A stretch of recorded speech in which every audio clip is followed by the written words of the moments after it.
Nga pala mga guys, tayo ay mantitrip ng mga pusa. Tignan nyo nga mga guys. Ayan o. Ano.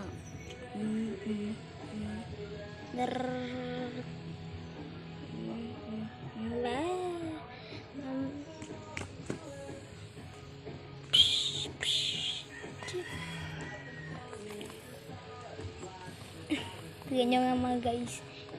Ayan, ang lambing o. Ito guys, ito guys o. Pusa dito guys o.